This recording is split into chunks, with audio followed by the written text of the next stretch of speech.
এখন বাজে হচ্ছে 12:10, সেই জন্যে আর গুড মর্নিং জানালাম না আপনাদের। তো আশা করি সবাই ভালো আছেন।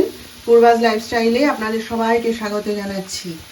তো আজকে তো আমার ঘরে রান্নাবান্না সেরকম কিছু নেই, কারণ যিশুর আজকে নেমন্তন্ন, ওর কাকিমার বোনের বাড়িতে ওদের সবার নেমন্তন্ন। তো যিশু সকালবেলায় নার্সিংহোমে চলে গেছে, গিয়ে সেখান থেকে ও অ্যাটেন্ড করে আসবে।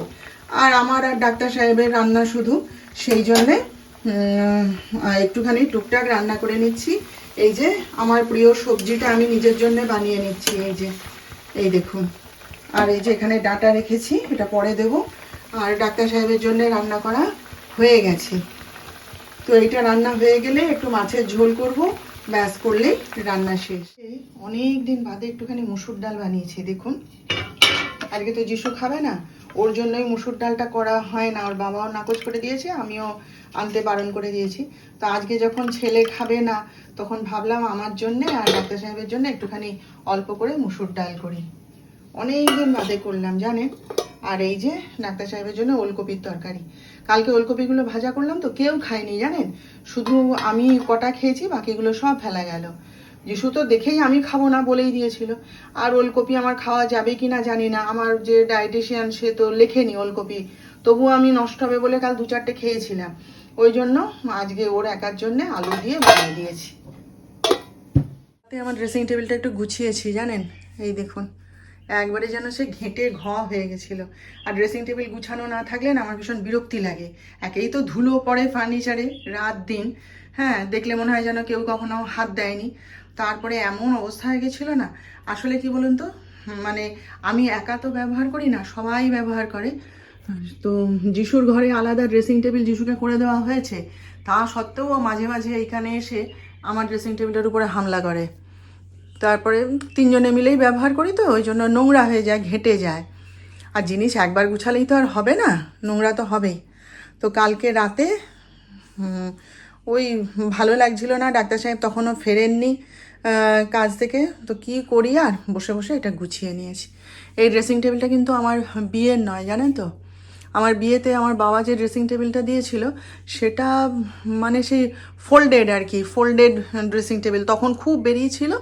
তো বাবা সেই একটা দিয়েছিল আর কি। তো সেটা আমারও ঠিক পছন্দ ছিল না, আর আমার হাজব্যান্ডেরও পছন্দ ছিল না। তারপরে ও আমাকে এই ড্রেসিং টেবিলটা করে দিয়েছিল। আমাকে একটা আর মাকে একটা, দুটো একসাথে করে দিয়েছিল। মায়ের ড্রেসিং টেবিলটা, মানে আমার শাশুড়ি মায়ের আর কি, ড্রেসিং টেবিলটাও নষ্ট হয়ে গেছিলো। তো মায়েরটা আগে করে দিয়েছিল, তারপরে আমাকে এটা করে দিয়েছিল। এই ড্রেসিং টেবিলটা আমার খুব পছন্দের জানেন। এটা করার পরে অনেকে অনেক কথা বলেছিল, বাবারে এত বড় ড্রেসিং টেবিল, হ্যাঁ এখানে ফুটবল খেলা যাবে, অনেকে অনেক ঠাট্টা করতো। কিন্তু আমার খুব পছন্দের, আমার ভীষণ ভাল লাগে ড্রেসিং টেবিলটা জানেন, আমার মনের মতো একদম। দেখুন, আজ এসছি একটুখানি মহাপ্রভুর মন্দিরে, উৎসব অনুষ্ঠান আছে, একটুখানি দেখতে এলাম। কি সুন্দর সাজিয়েছে দেখুন, আলোয় আলো করে দিয়েছে, চারিদিক ফুল মালা দিয়ে সাজিয়েছে। আবার এখানে আবার একটা ছোট্ট মতন দোকান বসেছে দেখুন, গোপালের জামা কাপড় কত কি জিনিস সব পাওয়া যাচ্ছে। দেখতে দেখতে চলুন মন্দিরের দিকে এগোই, দেখি মন্দিরের ভেতরে কীরকম কি অনুষ্ঠান হচ্ছে না হচ্ছে। বাইরেটাই এত সুন্দর। হিন্দু থাকবে, আর হিন্দু থাকলে হবে না, হিন্দু ততদিন থাকবে যতদিন হিন্দু সংগঠিত থাকবে। সংগঠনের অভাবে আজ আমরা বিলুপ্ত প্রায়। এই ভারতবর্ষের সীমানা আশ্বিনী হিমাচল। আজ দেখুন নাভিটুকু আছে। একটি শরীর যখন পোড়ানো হয় পুরো শরীরটি পড়তে পড়তে নাভি অংশটুকু বেঁচে থাকে, আজ কিন্তু সেই নাভি অংশটুকু বেঁচে আছে, তবুও আমাদের ঘুম কিন্তু ভাঙছে না। আজ আমরা কেউ হরিনাম করছি, কেউ গুরুনাম করছি, কেউ অমুক নাম, কেউ তমুক নাম করছি, করতে পারি, অসুবিধা কোথায়? সনাতন হিন্দু ধর্মে প্রধান পঞ্চদেবতা, সেখানে বিধর্মী অত্যাচার ছিল, সেই বিধর্মী অত্যাচার থেকে মহাপ্রভু আমাদের রক্ষা করেছেন। আজ আমরা দেখুন এক গায়ে জন্মালে আর গায়ে বেঁচে দিচ্ছি।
এখানে মহাপ্রভুর চরণ পাদুকা রাখা ছিল, এখন মন্দিরে নিয়ে গেছে। ডাকতে হবে এবং ডেকে সেখানে অনুষ্ঠান করতে হবে, প্রবচন হবে, কথা হবে। তোমার সম্প্রদায় যে ওরা আমাকে 2 বাক্স প্রসাদ দিয়েছে, আমি বেরিয়ে আসছি, আমার হাতে 2টো বাক্স প্রসাদ দিল। আমি ভেবেছিলাম মুড়ি আছে এতে, তারপরে বাড়ি এসে দেখছি না, খই। এই যে খই আছে, আর এটা কি, এই যেটাকে কি বলে, গজা। গজা, এই একটা গজা আছে, আর এই যে একটা নাড়ু টাইপের, এটা কি দিয়ে বানানো জানি না, এটাই আমাকে 2 বাক্স হাতে দিয়েছে। ভগবানের প্রসাদ যা হয় তাই বলুন। এই যে এটা আমাকে 2 বাক্স হাতে দিল, এই যে মহাপ্রসাদ, ঈশ্বরের প্রসাদ যা দিয়েছে তাই মাথায় তুলে নিতে হবে, তাই না?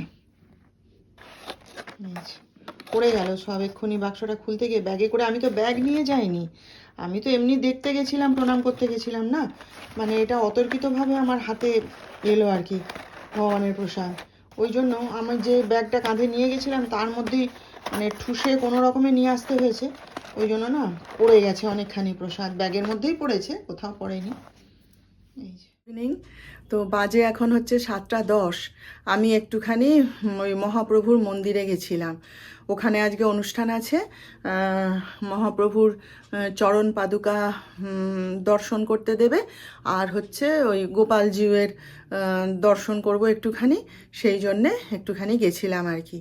তো কণার তাড়াতাড়ি আসার কথা ছিল, কণা বলেছিল তাড়াতাড়ি আসবো, কিন্তু আসতে পারেনি, ওর দেরি হয়ে গেছে, সেই জন্যই চলে আসতে হলো। নইলে ওখানে মানে একটা আলোচনা সভা হচ্ছে, বেশ লাগছিল শুনতে দাঁড়িয়ে দাঁড়িয়ে, জানেন। তারপরে গোপালকে দর্শন করলাম, গোপালজিউকে দর্শন করলাম, করে টোরে ওখানে একটু বেশ মানে থাকতে ইচ্ছে করছিল আরও কিছুক্ষণ। পরিবেশটা এত সুন্দর না যে ওখানে গেলে পরে আর আসতে ইচ্ছা করে না। আমি এর আগেও 2বার গেছি, বললাম না, চন্দাদির সাথে 2বার গেছি, তো ওখানে গেলে পরে আসতে ইচ্ছা করে না। যিশুও দেখছি কোনো দিন তো যায়নি ও আগে, তো গিয়ে ও দেখছি বেশ মানে চুপচাপ দাঁড়িয়ে আছে এক কোনায়, দেখছে, ওর ভালো লাগছে, আমি ডাকছি আয়, তো দাঁড়িয়ে আছে চুপচাপ। তারপরে আলোচনা সভাটা শুনছিল, ওর ভালো লাগছিল।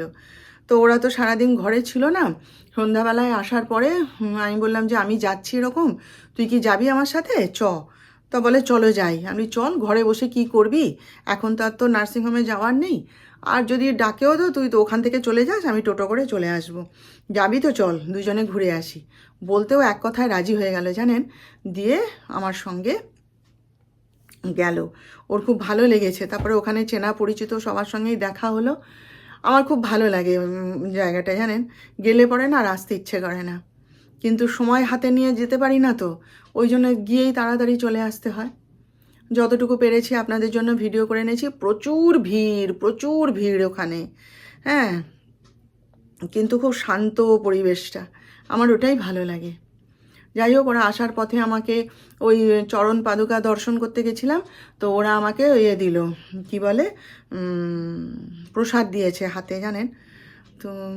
চরণ পাদুকাটা আর দর্শন করা হয়নি, কেন কি আমি যখন পৌঁছেছি তখন ওরা পুজো করার জন্যে পাদুকা নিয়ে গেছে মন্দিরের ভেতরে, আমার আর ওটা দেখা হয়নি। তবে গোপালজিউকে দর্শন করে এসেছি আর কি।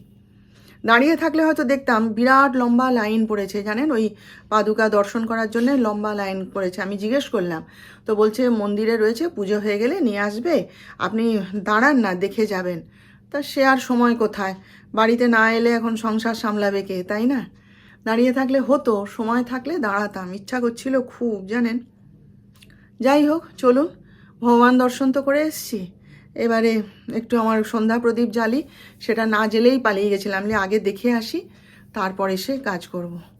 তো চলুন, হ্যাঁ, পরে কথা বলবো।